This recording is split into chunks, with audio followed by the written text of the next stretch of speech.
Good morning. It is 11:02. We're going to call the July 20th, 2021 Electric Utility Board meeting to order. Good morning. It's July 20th. It's 11:02, and I will call the city council meeting to order. Is there anyone signed up for public comment? No emails either? No. All right. We will now recess into executive session in accordance with 1 VTCA Government Code 551.086 on competitive matters of LPNL, 2 VTCA Government Code 551.071 seeking advice of and consultation with Lubbock Power and Light's attorneys on a matter in which the duty of the attorney to the governmental body under the Texas disciplinary rules of professional conduct of the State Bar of Texas clearly conflicts with Chapter 551 of the Government Code and seeking advice of its attorneys about pending or contemplated litigation or settlement offers. And 3 VTCA Government Code 551.074 to the appointment, employment, evaluation, reassignment, and or duties of a public officer or employee. We are now recessing into exec. Lubbock City Council will hold executive session today for the purpose of consulting with city staff regarding competitive matters of the public power utilities under section 551.086 of the Texas Government Code to discuss pending or contemplated litigation or settlement offers and or consultation with attorneys under section 551.071 of that code. And finally, to discuss personnel matters under section 551.074 of the Texas Government Code. It is 11:04. The Lubbock City Council's recess to executive session.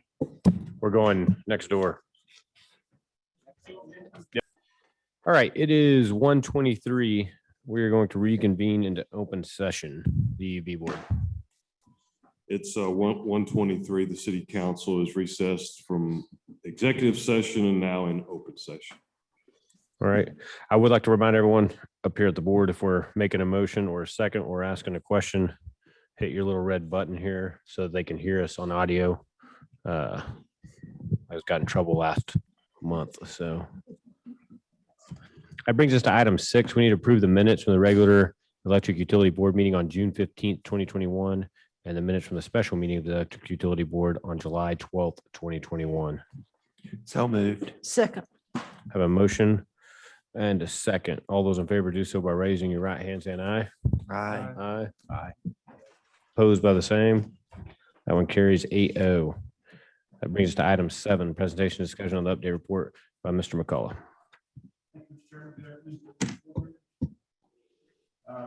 See a couple highlights.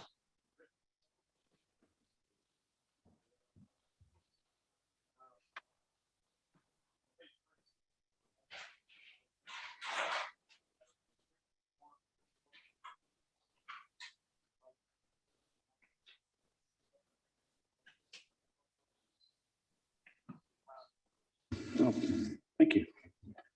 Sorry about that. And that was after you just reminded us. So we did get page 36 of the report. Load curve at the bottom. Our load did get extremely high in June. So it has since cooled off. Latter part of June was actually pretty cool. And July up till now has been relatively cool as well. So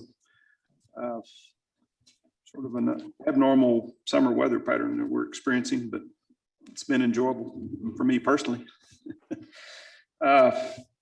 On page 38 of the report, there are some graphics there that talk about our customer service department. And one of them that I wanted to call attention to was the average wait time was greatly improved this month. Still not where we want it to be. But if you see the chart and the second one on the left-hand side there, you can see our hold times waited dropped to about 6 minutes, a little over 6 minutes. That's a great improvement for where they had been in the month before. So I was happy to see that. I know our folks are working really hard. We've gotten our folks relocated into the old LBC, and there's no customer traffic in there now, but we've got the call center back in there and all the account support staff in there as well. So we do have a new class in training as of Monday. We've got 15 new call center employees that are going through training. So we'll be looking forward to getting them on the phones, and hopefully that will reduce their call times even more. So we're working the problem. It's going to be fixed. we're getting there. So, let me tell you a little bit while I'm here about some, the billing situation. As you recall, we went live with the new Oracle system in February of this year. And as with any new billing system of this sort, where we're sending out over 170,000 bills a month to different billing 5 utilities.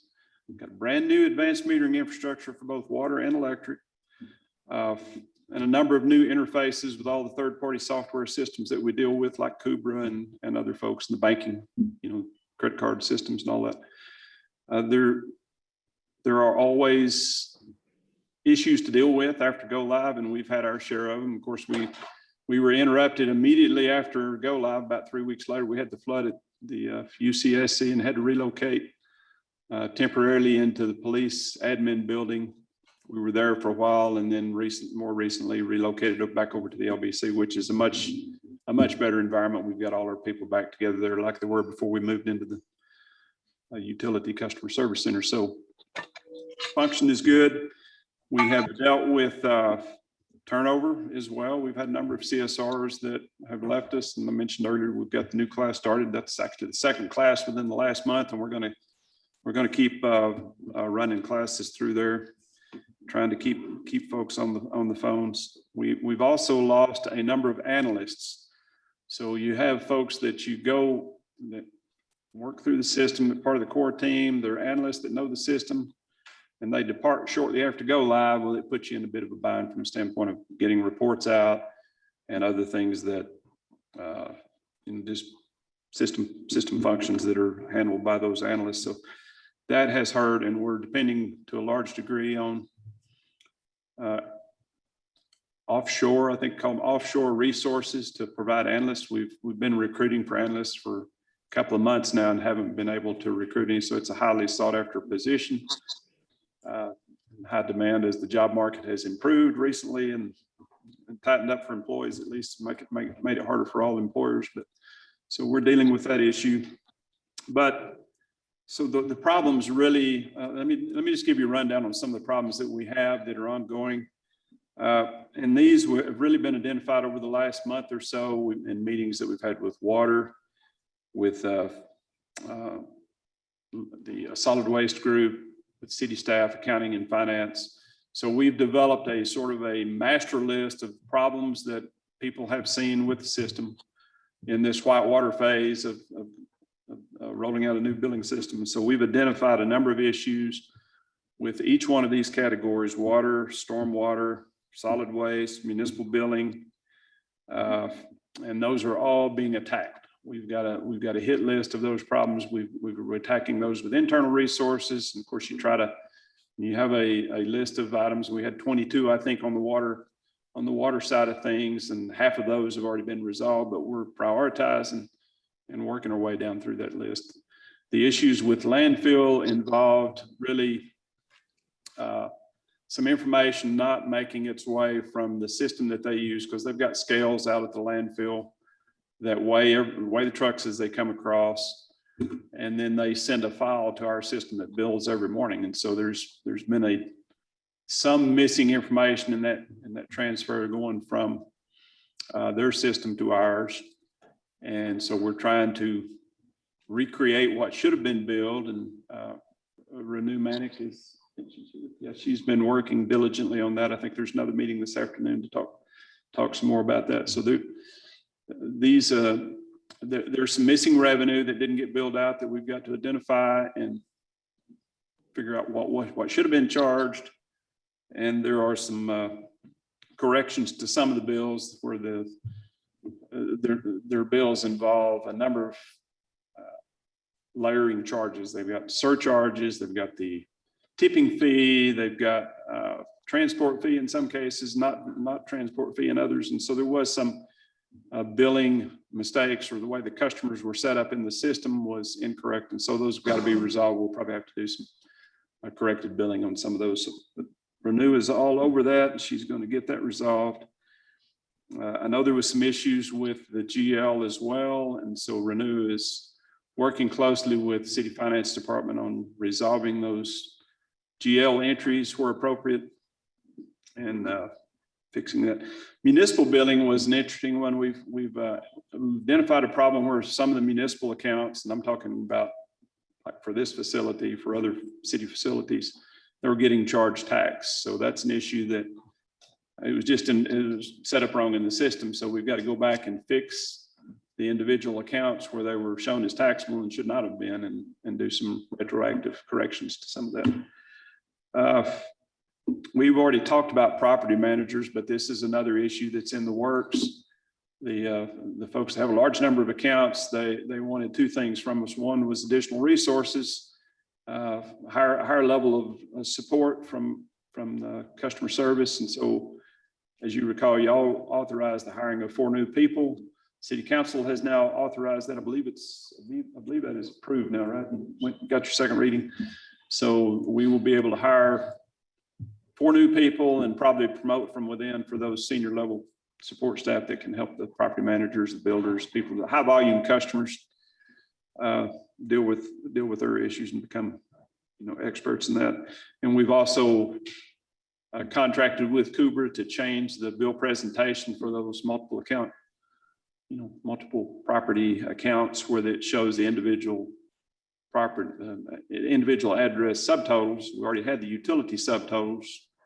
When you're building 5 utilities, you got subtotals for them, but you don't have a subtotal for all 5 utilities per address. It was making it hard. They were having to do a lot of manual number crunching to come up with those subtotals. So we're adding that.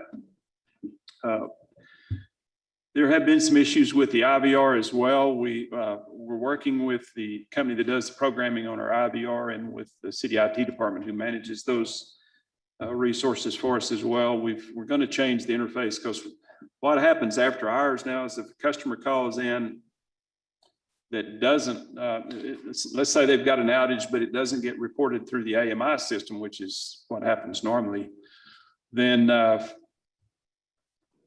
they can't get through unless they have their 10-digit account number.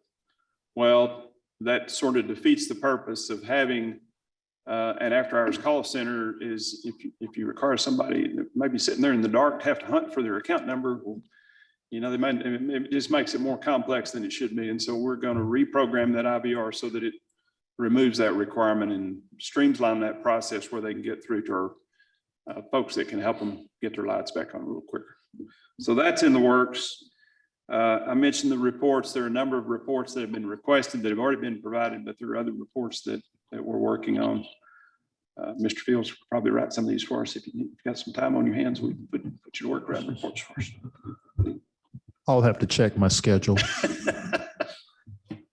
And then one other thing that we've done just recently is I've been friends with Phil Williams for a long time. He works for a consulting engineering firm right now, just doing business development for them. But in talking with him over the years, I know that he worked one time for TXU when they did a billing system conversion that kind of had some issues, as every one of them will have some issues. But he was brought in to kind of pull things back together and get kind of an organized response. And so we've retained his company and him specifically to kind of help us out with kind of organizing the response and prioritizing. And so he's been involved in a lot of meetings with Renew and Jamie and the other folks that are working on these issues. So glad to have him as a resource. And he's also identified some additional resources that we can bring to bear on these problems if there's a need and a desire to do so. So that completes my report on the billing system. Are there any questions? Questions for Mr. McCullough? Yes, ma'am. Mr. Fields?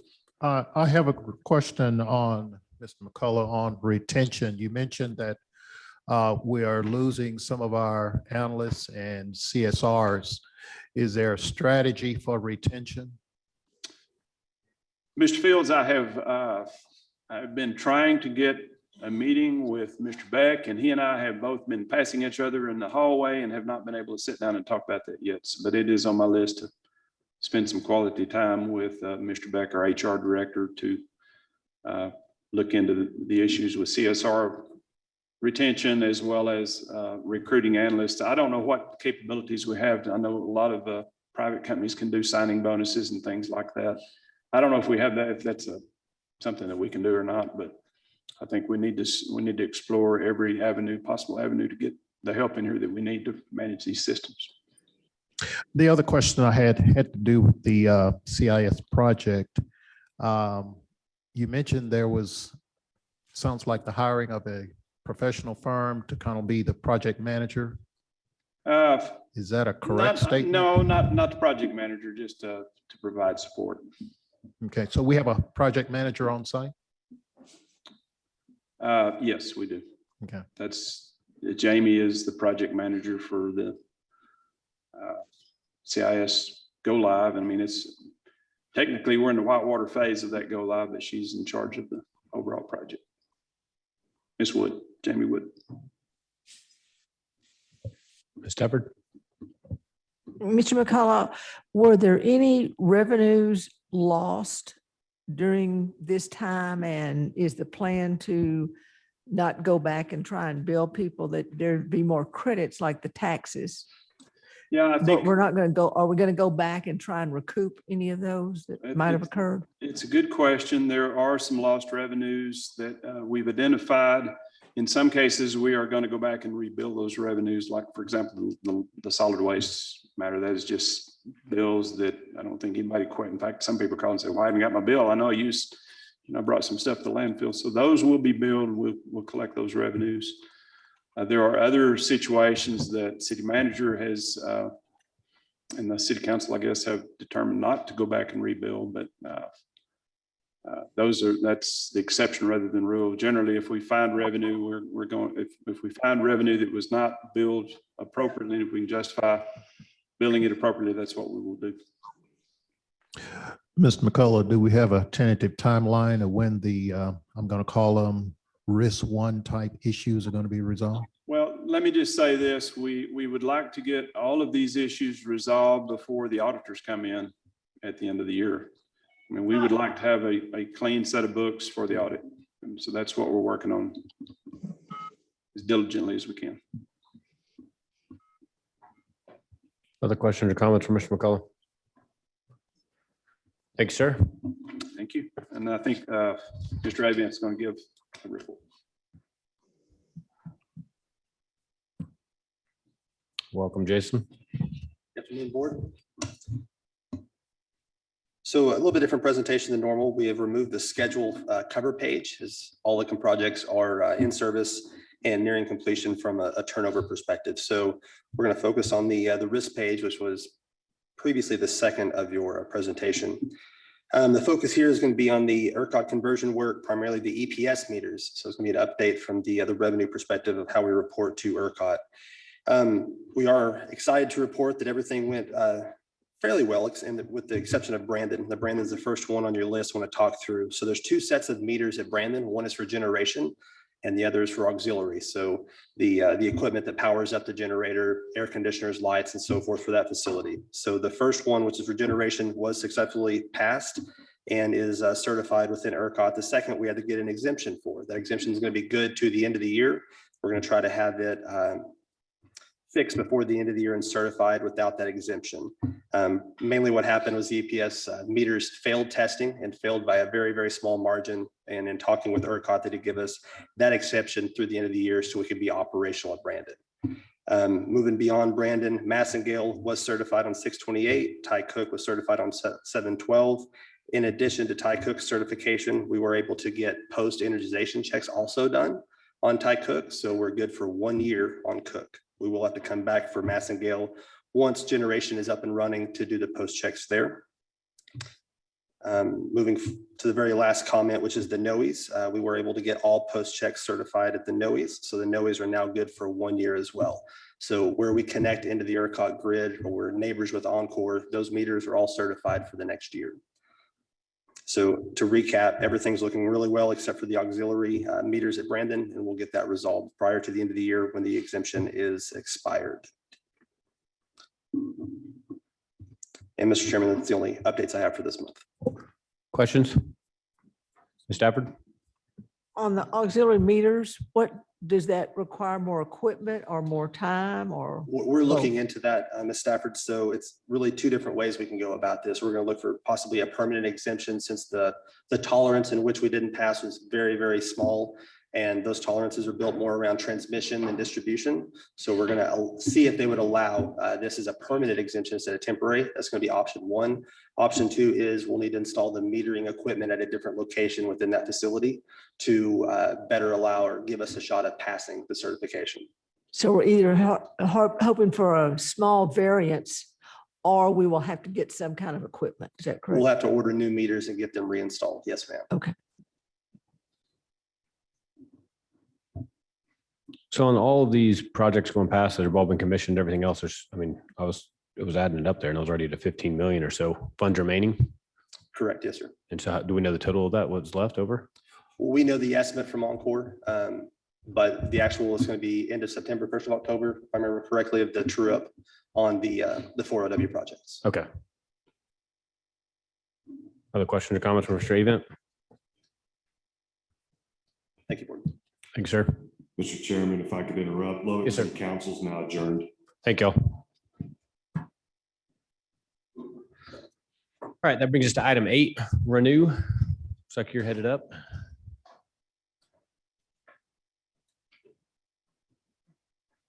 Hello, everyone. Good afternoon. Good Hope you afternoon. guys had a good month last month. Let's start our presentation. See if I can make this work. Apparently not.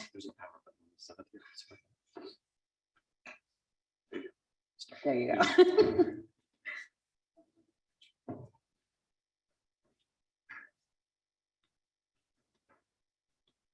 Jason did a great job. We had no questions. It's my turn. All right. All right, let's get started. So I'll take you through the balance sheet as we do every month. We see a little bit of decrease in our pooled cash and cash equivalent. That is due to a couple of big payments that we have made for clearly February's storm and the purchase power cost and the hold harmless payment of $24 million that we made. Now, we do see an increase in our accounts receivable. That is due to our stopping any cancellation activities. So our accounts receivable buckets on larger than 90 days are continuously improving. That is just customer balances being outstanding. Now, we do see increase also in construction in progress, which is not as big as used to be. We're done building everything. So compared to last month, we only have $7 million increase in current month. So hopefully that would equal out and level out as we go on. On the liability side of our balance sheet, our accounts payable is almost where it was at the end of the year. There's just few timing differences and nothing else happened. Now, notes payable in short terms is continuing to increase. We're at 218.6 right now. Soon enough, you'll see that disappear and all that money would be converted into long-term bond proceeds. When we look at our operating revenue on income statement, next page, we do see charges for service increase. Our revenue has increased. So we are in our under collection state right now, as you would notice. So we have increase in our revenue along with the rates that we have increased in the last month. Now, purchase of fuel and power is one of our biggest operating expenses for the current year. All the other expenses are relatively small or as they were in the prior years, which is causing our net operating income to go down. When we look at the next statement of cash flow, surprisingly, with timing differences being all perfectly fine this month, our operating activities have resumed back to the positive cash flow level as it used to be. And with our financing activity as well, we see a positive cash flow this month. That is just us spending less and actually getting more funded and getting caught up on our all funding requests from Bank of America. Investing activity is just a movement from unrestricted funds for our capital projects.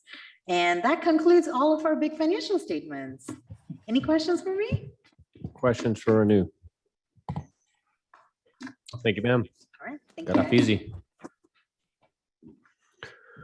That brings up item 9, presentation discussion of preliminary plan of finance related to the upcoming sale of electric light and power system revenue bonds, series 2021, and related funding of the interim obligations. Mr. Bertram. All right, good afternoon. As the agenda item states, we are about to issue electric light and power system revenue bonds, series 2021. And I'm going to quickly go over just some high-level information, and then I'm going to turn it over to Matt Bowles, who just joined us on the screen, that will give a presentation from our financial advisor's perspective related to the issuance of the bonds. So just very quickly, the issuer for these bonds is the City of Lubbock. Financial advisor, as I mentioned, is RBC Capital Markets, which is headed up by Matt Bowles. Our bond counsel is Orrick Harrington and Sutcliffe. Jerry Kyle and Ben Morris are the main two representatives that we work with from there. We have selected a group of 4 underwriters who will be selling these bonds into the market. The lead underwriter will be Bank of America Securities. And then also part of that team will be Citigroup, Goldman Sachs, and Jefferies.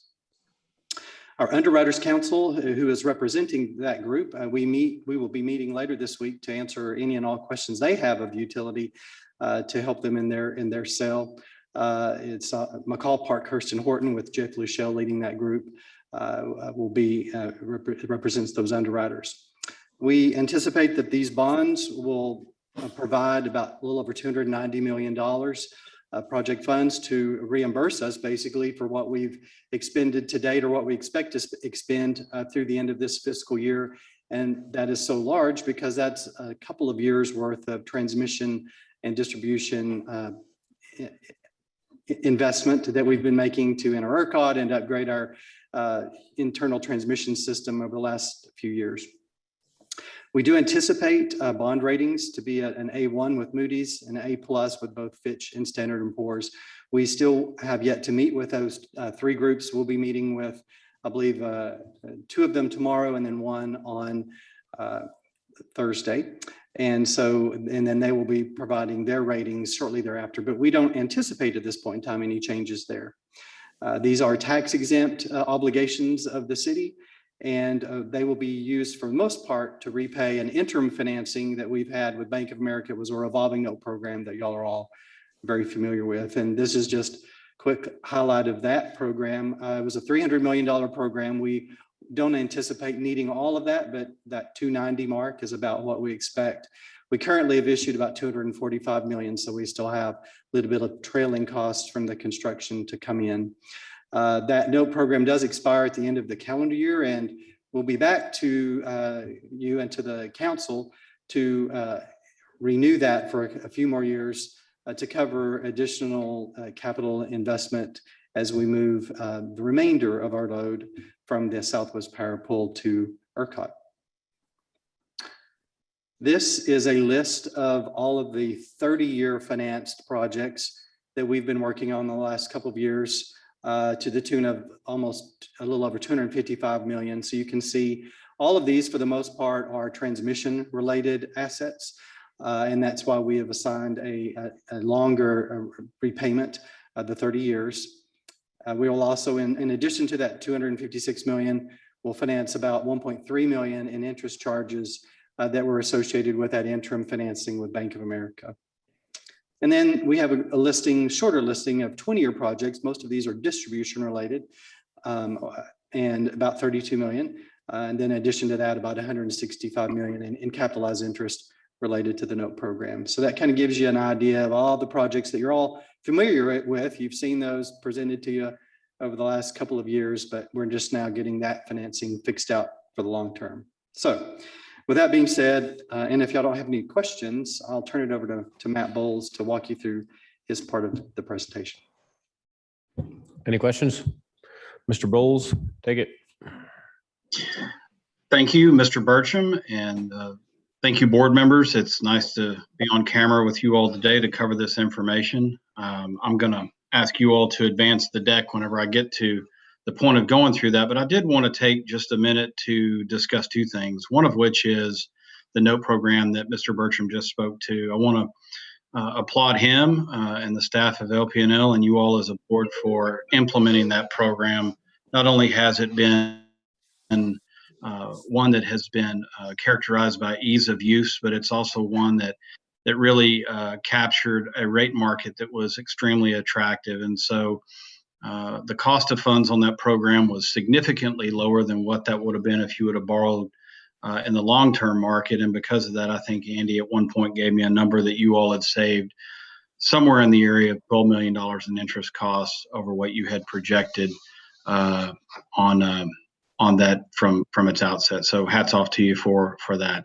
The second thing I would say is that I'm talking to you today and a little bit of a unique market circumstance. Yesterday was a difficult day in the equity market. But with that came a rather surprising day in the bond market, where we saw U.S. Treasuries rally at some point in time during the day. I think 10 basis points, ended up being about 7 basis points better. I say that because I think what's going on in our market is incredible. And while it's fueled with lots of aspects of fiscal and monetary policy, there are certainly some things that are playing in your favor with respect to just overall borrowing costs as it relates to this financing you're about to undertake. I recognize that this is a big deal to you all. It's been a long time coming, and it's something that LPNL and the city have worked very, very hard to get to. So congratulations on that. I think you've got an incredible market in which to sell bonds. I think we're going to have a very good result for you, and something that the ratepayers in the city of Lubbock will enjoy for a long, long period of time. With that said, if we could, I don't know if you can share the deck or if you all just have pieces of it. There it is right there. Let me get that on my screen now. Okay, so the first page we have here is the plan of finance assumptions. And I just wanted to cover a couple of quick things on this slide, some of which Mr. Bertram went through. The first is that the ratings. The ratings are obviously a very integral part of the process.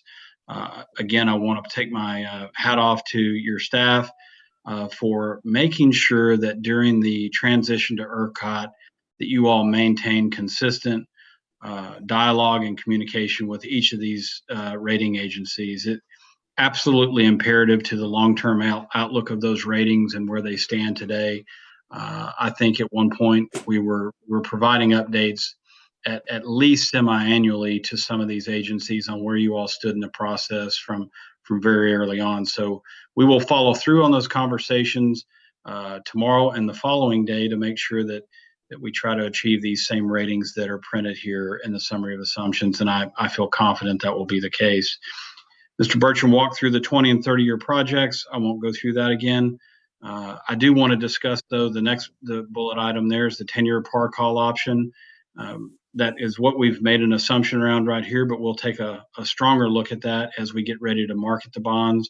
It could be that a 9-year call option is attainable without any additional interest costs. We may look at something along that line as well.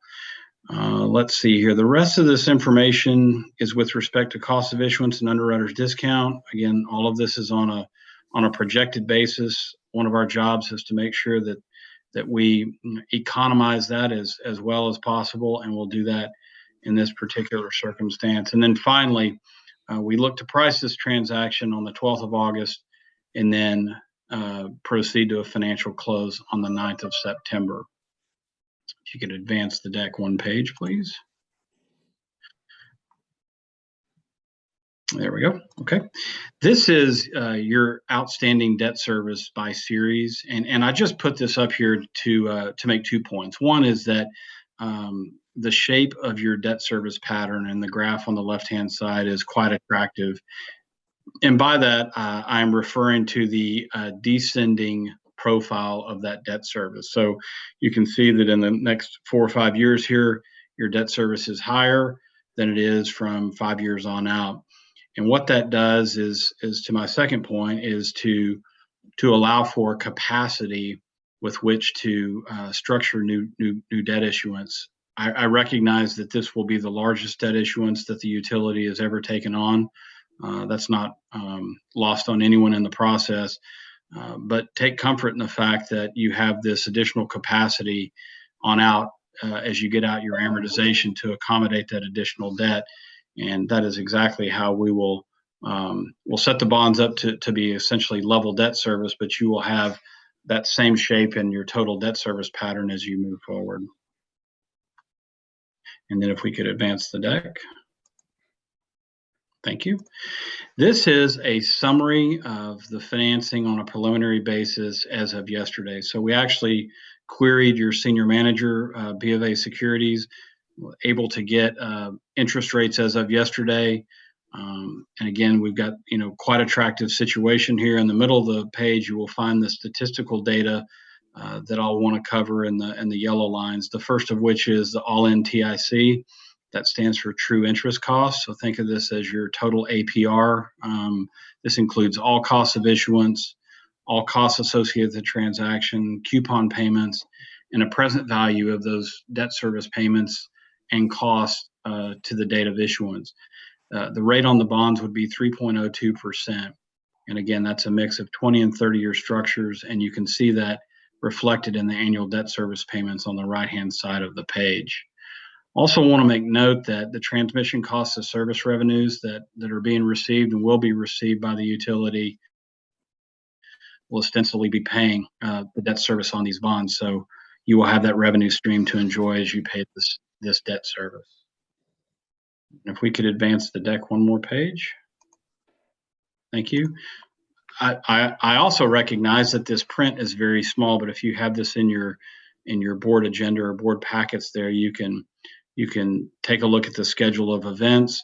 A lot of this is information and tasks that we coordinate with your staff, particularly Mr. Bertram.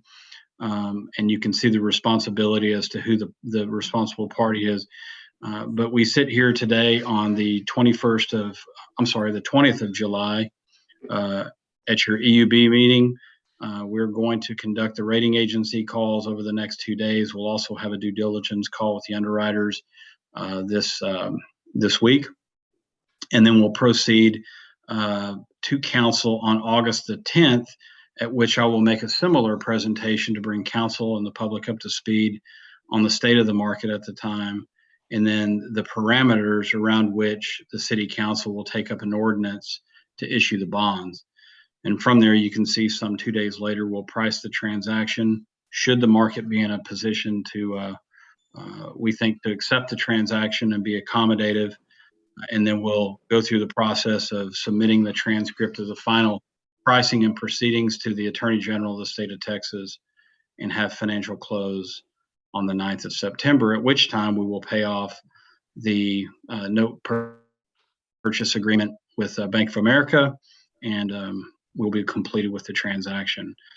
So with that, Mr. Bertram and board, I will stop there and happy to take any questions or provide any further comments as necessary.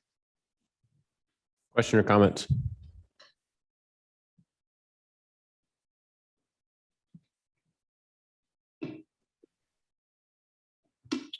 Putting everybody off easy today. All right. Mr. Bowles, thank you, sir. Thank you.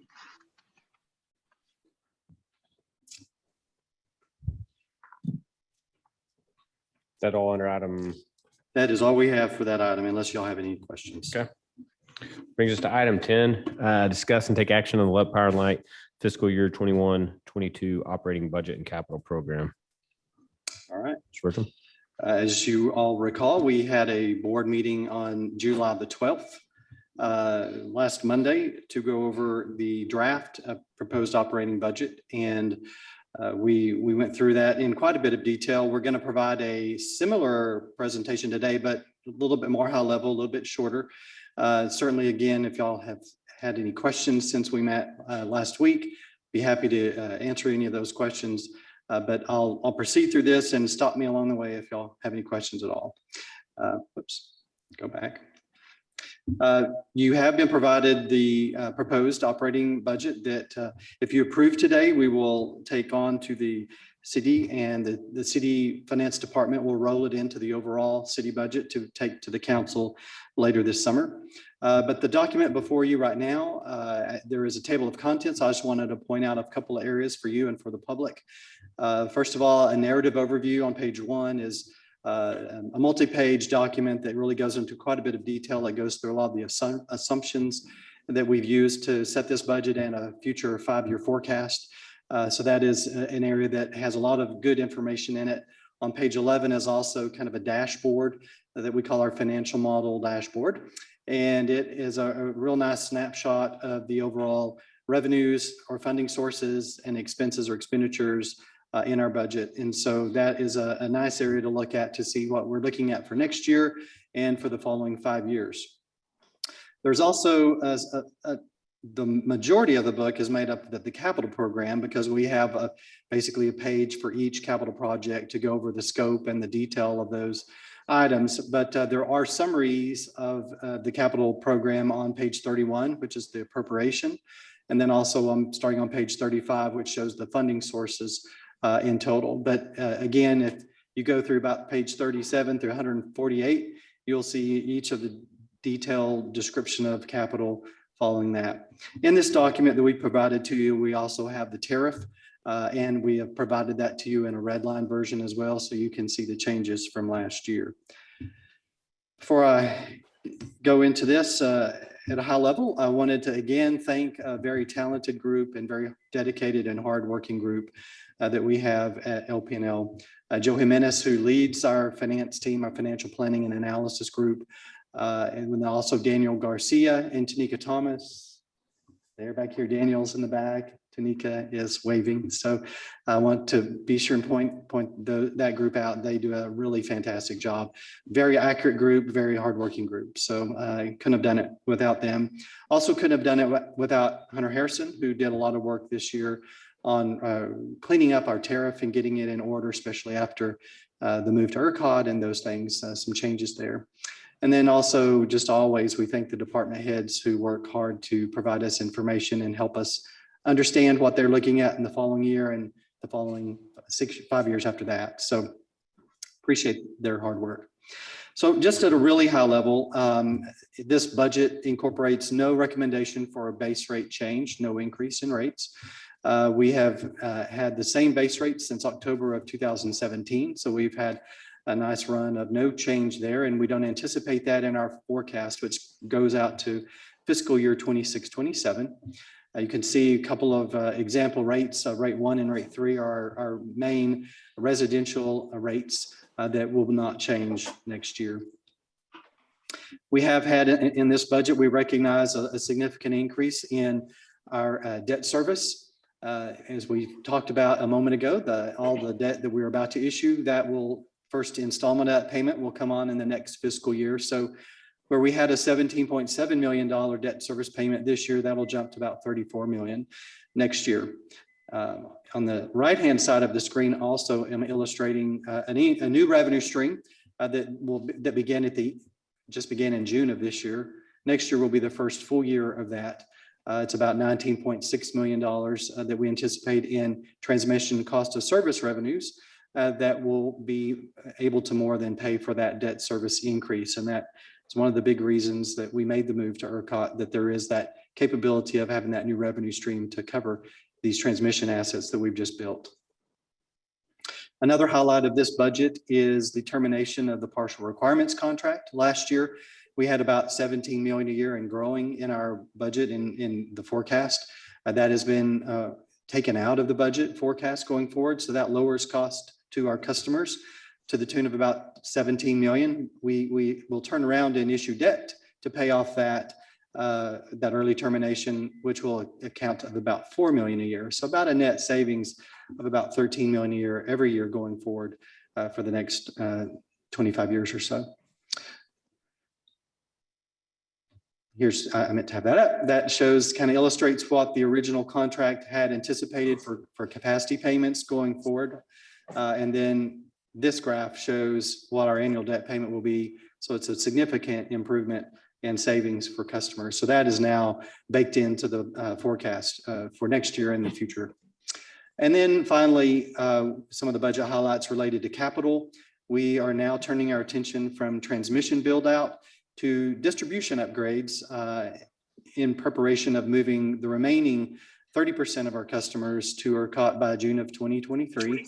And also having the ability to make the pathway towards retail competition if approved by this body and the city council at the appropriate time. But you can see here, almost 60% of our capital program for the next couple of years will be dedicated to the distribution or those projects necessary to move us into retail choice. So you have distribution upgrades for the next couple of years at about $41 million, and what's called a market transaction management system, which will be required to provide meter data information to ERCOT and to the retail electric providers once we enter that retail choice environment. A few more things. This model, and there's an illustration of what's on page 11. That model does begin to incorporate all of the changes necessary with competitive choice. And so you'll see changes in the future, such as no longer being in the power purchase business. So the purchase power costs, which are very volatile and very large in our system, will go away, as well as the purchase power revenues, which will shift to the retail electric providers. It also, like I mentioned a moment ago, reduces that volatile purchase power expense in our budget going forward. So that's a nice addition. And then also this budget for next year incorporates a 3% merit increase. I mentioned last week to you that the city had not yet made a final determination of what they were going to do for employees next year, and they still have not quite yet made that decision.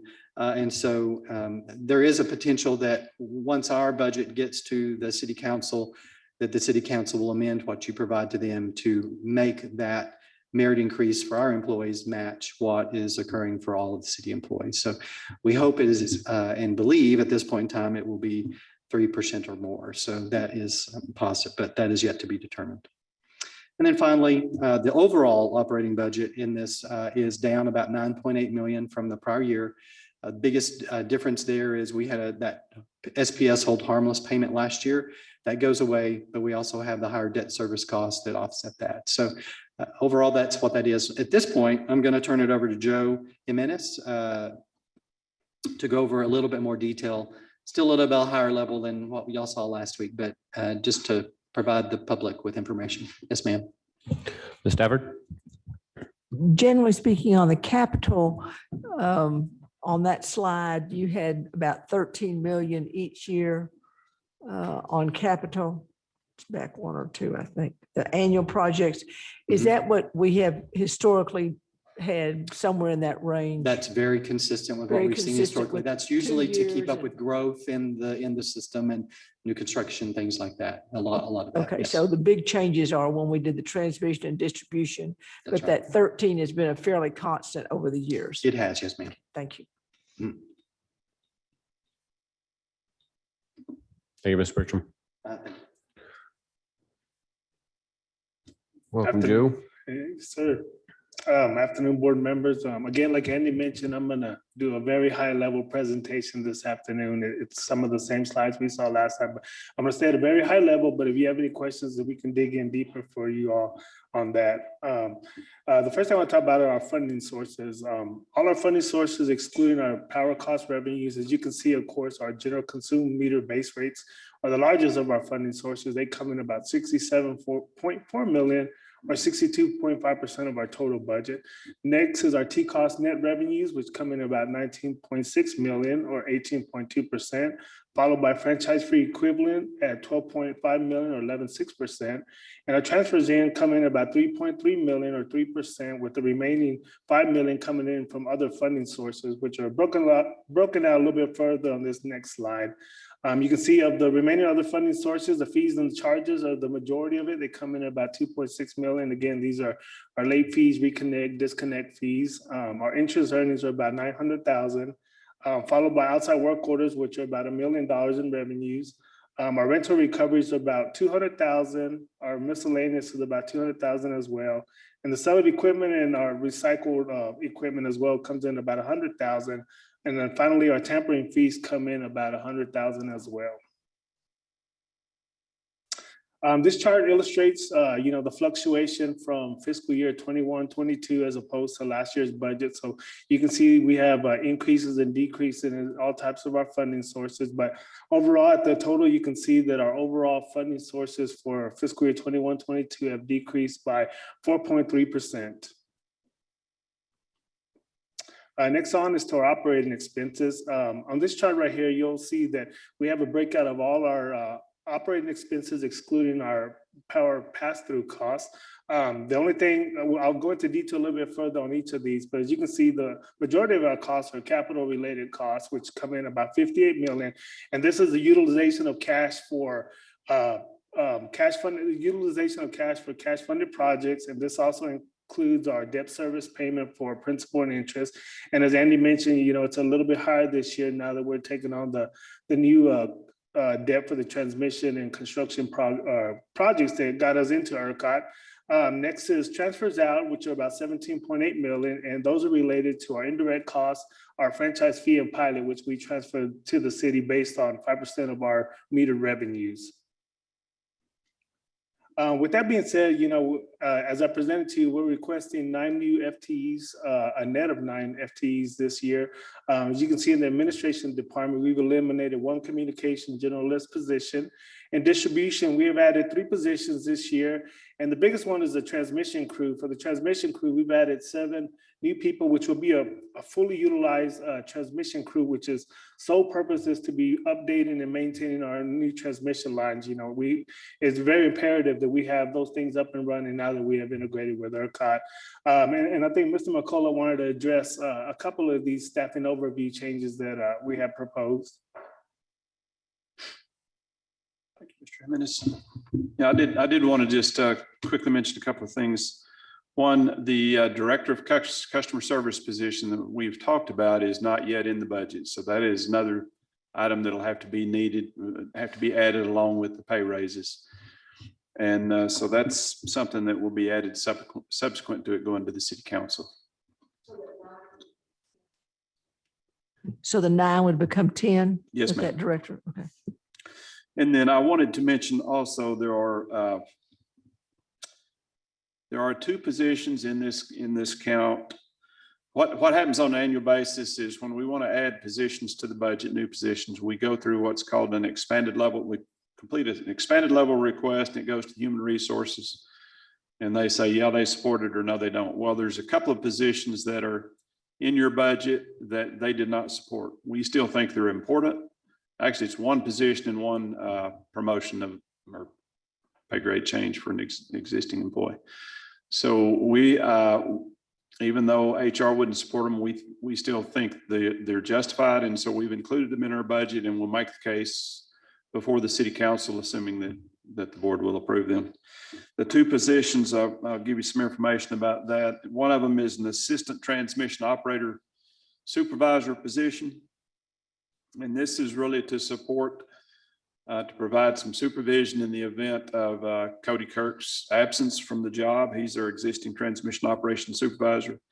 But in addition to work on compliance activities, there's a tremendous number of compliance responsibilities in that area. And so I think having a deeper staff there in the supervisory portion of that function will help us meet our compliance responsibilities and maintain staffing. The other position is a fleet specialist position that we have. And the young man that's in that position has done a wonderful job for us over the last 5 or 6 years. His pay grade right now is pretty low and we're concerned about losing him to outside employers. And so we recommended a reclassification of his pay grade from a 117 to a 124. That was not supported by Human Resources either. So the cost, and let me give you a little information about the cost of these changes. The fleet specialist position would be a $17,000 increase to our budget. And the transmission operator supervisor position would be a $112,000 increase. So those 2 combined is $129,000 in the budget. It's in the budget that you're seeing now, but I just wanted to make you aware that we will make the case to get these positions with City Council, assuming you approve them. The other thing that Andy touched on briefly was pay raises. I do have some new information about the pay raises. It looks like they're going to be closer to 4. I don't think it's final yet, but it looks like it's going to be closer to 4. And the concept that they've come up with, I think, is a good one. And it kind of addresses a question that Mr. Fields had earlier, and that's to increase the pay raise for the lower pay level position, lower pay grade positions, like some of our customer service positions are in a fairly low pay grade. And that's where we've had trouble competing with retail shopping centers and places like that that are hiring right now. So their concept is to kind of have a staggered higher level increase for lower pay grade positions, and then declining scale for the higher pay grade positions, but an overall increase of about 4% as soon as that's final. So thought I'd pass that on as well. Any questions? Questions for Mr. McCullough? And with that information as well, to address it, if we do increase from 3 to 4%, we can absorb it in the budget. It's probably going to be about another $130,000 increase to our budget. So, but it's something that the budget can absorb. So it won't be anything that we'd have to decrease costs in any other cost center for anything like that. So. With the new 9 FTEs being mentioned, there is an increase in our compensation. Our compensation grows from 17.9 million to 19.3 million, and that 883,000 of that is strictly related to the new 9 FTEs, along with the reclassification of 5 SCADA operators to transmission system operators. Again, you can see the $510,000 is also the driver. That is the 3% merit increase that we have baked in there. But like I said, again, that would probably rise to about 640,000 in that ballpark. If we do go up to 4%, but it's something that we can absorb in the budget. And in direct correlation with that, you'll see benefits have risen from 7.5 million to 8.1 million. And that's a direct result of increase in compensation and health benefits. So benefits trail and align themselves with compensation on the increases. Our maintenance has increased slightly from about 2.5 million to 2.6 million. Again, the main driver of this is an increase of 116,000 on our fleet administrative charges and our increased maintenance for motor vehicles. As I mentioned in the previous meeting, we're trying to extend the life of our vehicles and keep them longer. So with that being said, you do expect increased costs in maintenance for your vehicle as they get older. Our professional training services have decreased 9.4 million to 9.1 million. The majority of this decreases is a $570,000 reduction in compliance costs and legal fees as well for purchase power negotiations. Offsetting that slightly is an increase in contracted services of about 204,000, and this is due to new ARC-FM maintenance and support contracts, emergency transmission maintenance contract, and ERCOT required annual testing and certification of EPS metering. Our schedule charges have increased from about 6 million to 6.9 million. And again, as we mentioned, the main driver of this is a 1.4 million increase in property and liability insurance due to claims, loss history, and the volatility of the insurance market. Offsetting these increases is a decrease of 455,000 in our IT services due to the elimination of utility building software and Oracle software related to CIS. Two other expense categories with some changes are supplies and other charges. Supplies have increased 186,000 or 14.9% due to one-time purchases of safety equipment and tools required for the new transmission crew. As I mentioned, this year, in this year's budget, we have a capital project that we purchase all the large vehicle and equipment for that crew. And now this is just the tools to stock the new vehicles and other minor equipment that they may need. Other charges have also increased 41,000 or 3.1% due to increased costs and contract costs for tree maintenance, as well as car allowance expense resulting from the addition of full-time positions required to perform field work.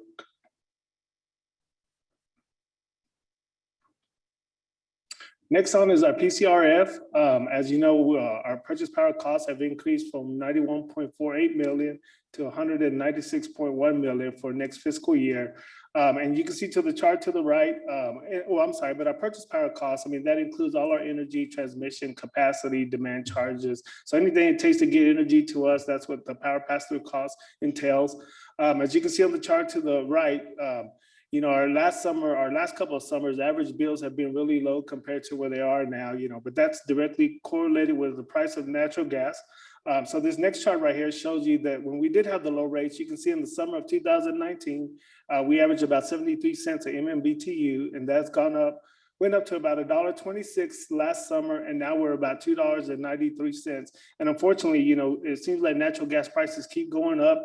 That's the average we had at the time. But we continue to monitor those gas prices, as that's strictly related to energy. So with that being said, you can see the direct correlation of the energy prices related to natural gas. Our energy and fuel costs have increased 4.7 million. And of course, that's due to the increase in natural gas pricing. Transmission costs have increased 10.4 million year over year. And that's because this year LPNL will pay full transmission costs in ERCOT along with SPP transmission costs. Of course, in SPP, the transmission costs are on the 1-year lag. So next year we'll see those transmission costs really dwindle down. The capacity has decreased by 13 million, and this is strictly related to the termination of the 400 megawatt capacity contract that ended on May 31st of this year. As you know, ERCOT is only energy market, and so the only remaining cost of capacity we're paying is for the 30% of our load remaining in SPP.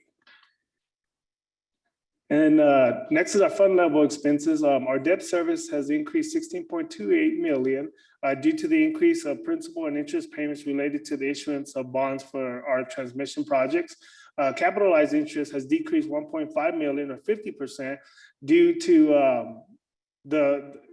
us lowering our payment or lowering our total amount of the 2017-18 revenue bonds. Direct purchase note program fees have increased 180,000 as the note program will be extended to provide interim financing for our major capital projects coming up over the next couple of years. And of course, transmission system inventory has decreased 1.6 million as that was a one-time related payment in this budget for new transmission inventory. Our indirect costs have increased 0.15 million due to increase in city administrative cost centers. And of course, with the new 9 FTEs, that's increased our allocation to them. FFE and pilot have decreased 1.13 and 0.02 million respectively due to the revenue recognition for the 24 million whole harmless payment that we paid out to SBS this year. And of course, transfer to capital has decreased 1.05 million or 4.8% due to the utilization of unallocated cash saved from closed projects in this fiscal year. Again, like I said, this was a pretty high level overview of our budget. So I just wanted to stop and make sure there was any questions that y'all had on this. Questions for Joe? Did I hear on that legal, it's going down 570,000? Is that correct? What's that? The legal Yes, budget? 570,000, yes, Okay. for legal and compliance costs. So now that we've integrated, a lot of those purchase power negotiations are done. If there's no other discussion, we need to take action on this for recommendations of city council. So I'd entertain a motion. Got a motion, got a second, got a second. All those in favor, do so by raising your right hand, saying aye. Aye. Opposed by the same, carries 8-0. That brings up item 11. We're going to discuss and take action on the fiscal year 21-22 electric rate and tariff schedule and make appropriate recommendations to city council. Okay, and next, the next item is LPNL rate tariff. Again, like I mentioned, if y'all had a chance to look at the red line version, it looks like there was a lot of changes, but most of the changes were just made for clarity and conciseness. Many of the changes were made to incorporate definitions, and before this year, Hunter did a great job on it, but we didn't have a definitions section in our tariffs, so you can see we added that for this year. They also added language to conform with Senate Bill 3 regarding critical care customers and critical industrial customers. We also added some additional reasons for refusal of service and really elaborated on the responsibility of the customer to maintain the right of way to provide LPNL access to our facilities. And the last thing on this is the demand cap. Of course, we've been phasing out our demand cap, and this is the 7th year of the phase out. And the demand cap, it's a mechanism that doesn't allow, it makes sure that it doesn't charge the customer the full demand cost that they're using. So it kind of incentivizes overusage of the system. And so what we're doing is we phase out that demand cap every year to no more than where the customers see a 20% increase on a year-by-year basis. An example of this is a customer that has 124,000 kWh spent and 51 kW. Right now, the current cap, of the 5,100 kW that they use, they're only charged 4,303 of that kW. But with the new proposed demand cap, that will go up to 4,992, which is a difference of 689 kW. And so with that being said, this provides us a chart that shows you how many people are really utilizing the demand cap still. So if you'll see on here, last year we had 362 people that were benefiting from the demand cap, meaning that they're not paying their full share of the cost that they use. But with the new drop down to the rate 25 hours, it lowers down to 313 customers, which is a variance of 49 customers. So like I said, we'll continue to drop down to where all customers are paying for the demand that they use. Ms. Tybert? One question, when you run that out, how many years is that? You've got 313? Yes, and it's actually going to be a long time, Ms. Stafford. is it 10, 15, 20 years? Yes, it could be that, the higher level, the higher consumer you go, the less, see, nobody can pay more than 20%. So the lower the hour goes, the less cost that highest so the highest customer cannot pay more than 20%. So every year we have to reduce that reduction of hours every more because we can reduce them by 20%. So we really haven't done an analysis how long it would be, but yes, it would be longer than 10 years to be honest with you. Yes, ma'am. Mr. Fields? Does the current system handle this phase out, CIS system? Yes, sir. It is. It is plugged into the billing system where it removes the demand or it lowers the demand cap from 29 hours to 25 hours.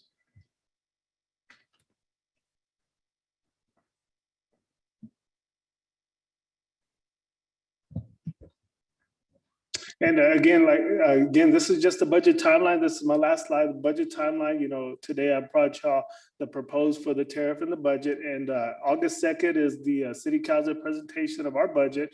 And August 3rd are the work sessions. And then September 7th will be the budget public hearing, followed by the first read on September 7th, and then the second read on September 14th. And of course, our budget will become effective October 1st. So like Andy said, what we do now is we pass on our budget and to the city, they incorporate it in their budget, and the city council will approve it as one budget. Thanks, sir. Other questions or comments or discussion? If not, I'll entertain a motion to approve item 11. So moved. Second. Have a motion and a second. All those in favor do so by raising your right hand, saying aye. Aye. Opposed by the same. Carries 8-0.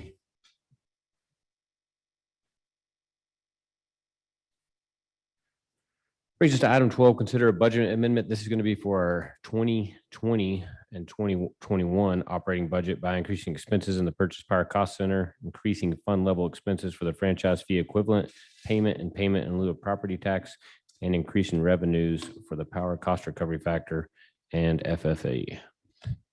Yes, sir. So again, this is directly correlated to the increase in natural gas pricing. But first of all, I just want to make sure that y'all are clear that this doesn't increase the customers' rates.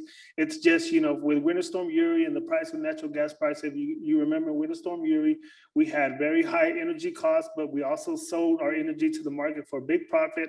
We had that heat rate call option. So our revenues were really high that month, and so were the expenses, but we have to align the budget where our revenues equal our expenses. So what we're doing is we're increasing our revenues from all that money we generated, as well as the expenses for all the costs that we incurred in that month and the cost of that energy pricing as well. And like I said, in correlation with that, FFE and pilot go up as well. They're 5% of our PCRF revenues. So as we can increase our PCRF revenues, we have to do the same with a transfer to FFE and pilot. So the city will be getting more revenues on that.